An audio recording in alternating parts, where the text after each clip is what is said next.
He comes out here for like 24 years now, every Wednesday on the beach and feeds us. Best food ever. I mean, it's gourmet, great, good food. If anybody can prepare a decent meal the way that it should be presented to people, Mr. Abbott is the guy. I started it in 1991 when I lost my beautiful wife, Maureen. And Maureen, the name of our organization is the Maureen A. Abbott Love Thy Neighbor Fund. It's in her name. Everything we do is in her name. She was the best human being I've ever encountered in my entire life. Mr. Abbott 2.5 years ago came into my office and walked in and said, I just lost my kitchen.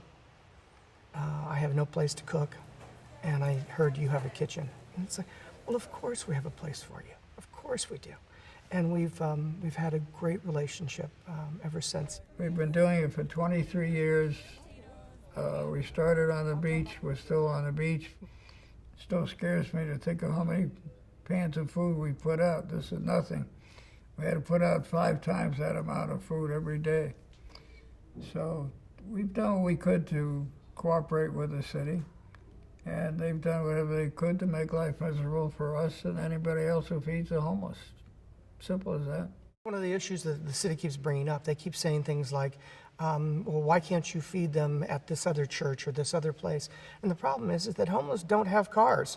Homeless are injured. The beach is a great place for a homeless person to try to survive. It allows them to take that next step of maybe getting back up on their feet, maybe getting some extra help, but at least until they make that next step, until they find that next step, they're at least fed and they're at least taken care of, and it's at least safe. The cooking starts on Monday, where everything is purchased and brought back in.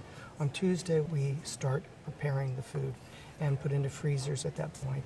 And then on Wednesday, we come in, get things warm, get things put into the warmers, and load the truck up and head down for feeding. And the same thing we do on Sunday. We did our work and we did our cooking, and we're ready to go.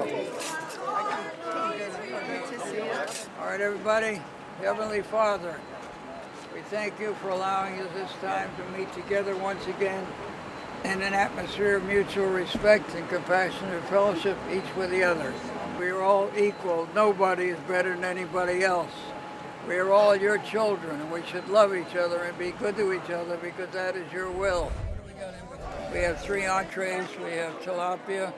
We have a beautiful ham and red cabbage dish.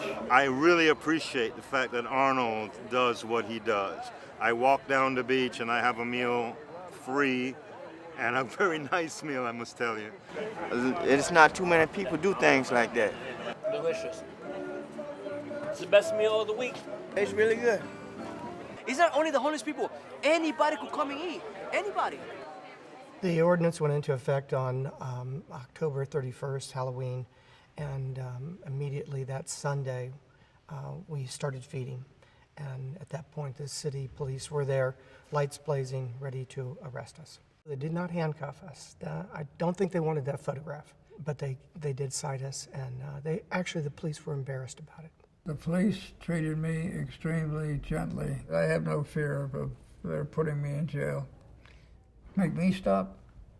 A bullet right about here would help, or one here would help. I'm not going to stop. I promise as long as there's breath in my body, I'll continue to fight. I fought for the underdog all my life. My fate is the fatherhood of God and the brotherhood of man. I believe that we're all brothers and sisters, all of us. I am my brother's keeper, and whatever little time I have left, I intend to keep that up.